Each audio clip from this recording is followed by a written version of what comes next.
भगवंताकडे जर जायचं असेल तर प्रथमतः भक्ती आणि भाव पाहिजे. या दोन्ही गोष्टी तुमच्या संसारामध्ये असेल तर 14 भुवनांचा मालक तुमच्या घरी आल्याशिवाय राहणार नाही. लक्षात घ्या. आज या कलियुगामध्ये आम्ही भक्ती करतो, अनेक गोष्टी करतो, मग आज देव नाही का? देव आहे, तो येऊनही जातो, परंतु त्याला बोलवण्याची ताकद आमच्यामध्ये नाही. आम्हाला साधा काटा जरी टोचला ना, आम्ही लगेच डळमळीत होतो, लगेच अमक्या देवाकडे जातो, तमक्या देवाला नवस करतो, बाबाकडे हात दाखवतो, दोरी गणला करतो. कशाला करतात? देवा मार अथवा तार, शेवटपर्यंत त्याच्यावर विश्वास ठेवा, त्याला येणंही लक्षात घ्या. देव म्हणतात तुमच्या संसारामध्ये काहीच दुःख नाही रे. माझा जन्मच अंधारामध्ये बंदी शाळेत झाला आणि दुसऱ्याकडे आईकडे जावं लागतं. एवढं दुःख तुमच्या संसारात कुठे? तरी आम्ही दुःख म्हणतो. कर्णाला जन्मावं लागलं कर्णा आणि दुसरीकडे जावं लागलं. आयुष्यभर स्वतमत पुत्र म्हणून लोकांनी हिणवलं. आपल्या संसारात कुठे दुःख आहे? जिच्या डोळ्यासमोर सगळे मरतानी पाहिले, देवाची बहीण असताना द्रौपदीने लक्षात घ्या 5 मुलं मरतानी पाहिले, सगळा संसार उद्ध्वस्त होताना पाहिला. पूर्ण संसारामध्ये ताप आहे, जन्मली ही अग्नीतून. 5 पांडव निघून गेले, हिमालयामध्ये पडावं लागलं. एवढं दुःख आपल्या संसारामध्ये नाही, तरी आम्ही देवाला शिव्या देतो. नाही रे, काहीच दुःख नाही आपल्या संसारात. देव येतो, देवाला बोलवा फक्त. ही कथा चालत असताना राजा परीक्षितीने भगवंताला म्हणतात, भगवंता तुझे सहस्र नाम आहेत रे. किती? 1000 नाम आहेत रे, पण मला एक नाव त्याचं खूप आवडतं. राजा परीक्षिती म्हणतो शुकमुनीला. कोणचं? दीनबंधू. काय नाव आहे? 1000 नावामध्ये दीनबंधू. दीन म्हणजे गरीब आणि गरीबाचा तो सुद्धा भाऊ होतो. हे नाव मला खूप आवडतं. मग हे कुणी विचारलंय? राजा परीक्षितीने शुकांना की महाराज हे दीनबंधू नाव भगवंताचं पडलं कसं? नाव तर आहे, जसं कृष्ण नाव आहे, माधव नाव आहे, गोविंद नाव आहे, मुकुंद नाव आहे, बरोबर आहे का नाही? तसं एक दीनबंधू नाव त्या भगवंताचं नाव पडलं कसं? त्यावेळेस शुक मुनी राजा परीक्षितीला कथा सांगतात. लक्षात घ्या की आजच्या काळामध्ये ज्याला आपण पोरबंदर म्हणतो, काय आज पोरबंदर आहे, त्यावेळेस त्याला सुदामपुरी म्हणायचे, त्याच्यापूर्वी अस्मावतीपुरी म्हणायचे. काय म्हणायचे? अस्मावतीपुरी. सुदामा नावाचा एक ब्राह्मण होता, त्याच्या मुलाचं नाव सुदामा. सुदामा पुढे मोठा होतो,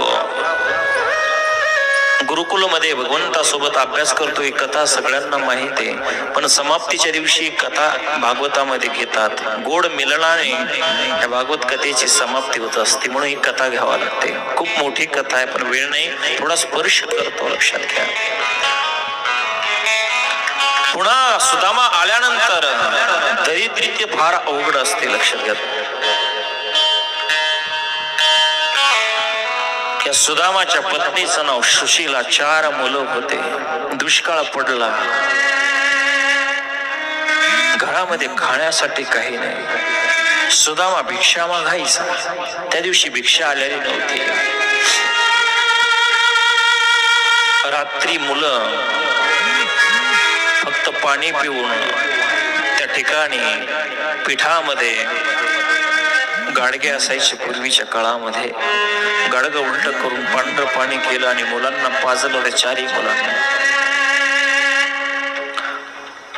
झोपलेले आहेत. रात्रीचे 11 वाजले. जाग आली. पोरांना भूक लागल्यामुळं तुम्ही एखाद्या वेळेस पहा, ज्यावेळेस जेवू नका, रात्रीची जाग येते. लक्षात घ्या. पोटात काही नसल्यानंतर 11 वाजता आई आम्हाला भूक लागली ग. पुन्हा गाडग्याकडे गेले. काहीच नव्हतं त्याच्यामध्ये.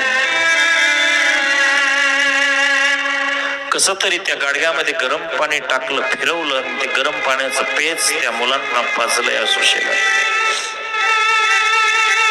पुन्हा रात्रीचे 1:30-2 वाजलेला आहे. पुन्हा हे मुलं उठले. आई आम्हाला खूप भूक लागली.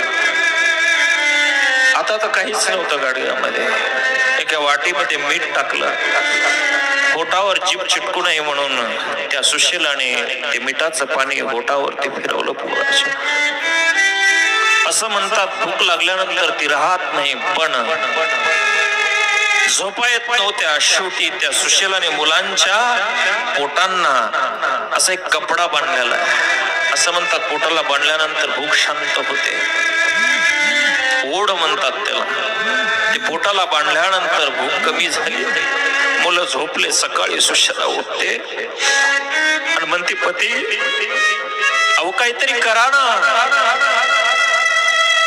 एवढी गरिबी असताना सुदामा मित्र असणाऱ्या भगवंताकडे जात नाही. कारण भागवत सांगते, कृष्ण शासित सका कश्चित ब्राह्मणो ब्राह्मवेत्तम. त्याला आम्ही दरिद्री म्हणतो होतं, पण तो मनाने श्रीमंत होता. लक्षात घ्या, भागवत सांगतंय तो ब्रह्मवेत्ता होता, तो भगवंताला जाणणारा होता म्हणून श्रीमंत होता. पैशाने जरी गरिबी असला तरी, पण आम्ही त्याला दरिद्री सुदामा म्हणतो.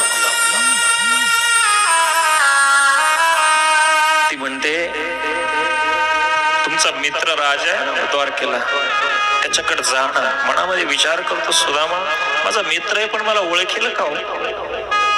माझा मित्र तर आहे, जाऊ का नको, न जाऊ का नको.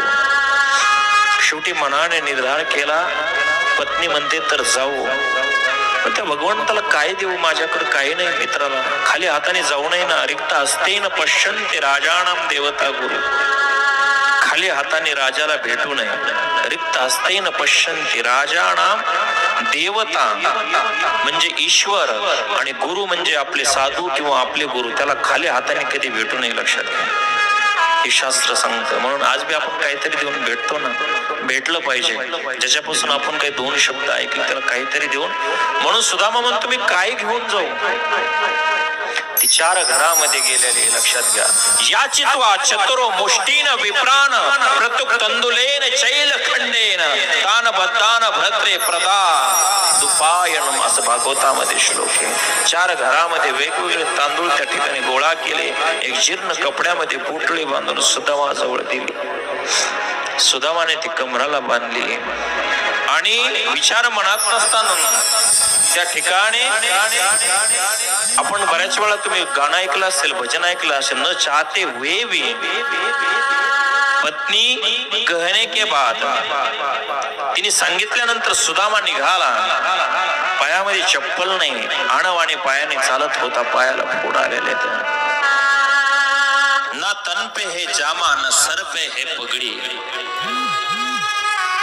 अशा वेशामध्ये त्या ठिकाणी उघडा असणारा सुदामा द्वारकेच्या दिशेने निघाला. पोटामध्ये अन्न नव्हतं, चक्क रेष.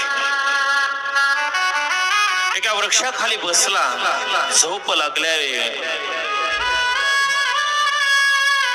भगवंत तर सर्वच जाणतो. गरुडाने उचलला आणि द्वारकेमध्ये नेऊन ठेवला. सुदामा पाहतो तर सुवर्ण कळस दिसतायत. विचारलं, ही कोणची नगरी आहे? ही द्वारका आहे. त्याला वाटलं, मी एवढ्या लवकर द्वारकेला आलो कसा? समोर द्वारपाल होते. लक्षात घ्या, कोण आहेस तू? मी द्वारकानाथाचा मित्र आहे. हसायला लागले. एवढ्या मोठ्या जगाचा मालक असणारा, चक्रवर्ती राजा असणारा, त्याचा असा दरिद्री कपडे फाटलेला मित्र असू शकतो का हो? आणि एका द्वारपालाला सांगितलं, द्वारकानाथाला, कृष्णनाथाला जाऊन त्या ठिकाणी माझा निरोप द्या की सुदामा आपल्याला भेटण्यासाठी आला. जाऊन निरोप दिल्यास बरोबर कृष्णनाथाने सिंहासनावरून उतरला आणि मुख्य प्रवेशद्वाराकडे भगवंत देहभान विश्रांत सुदामाला भेटण्यासाठी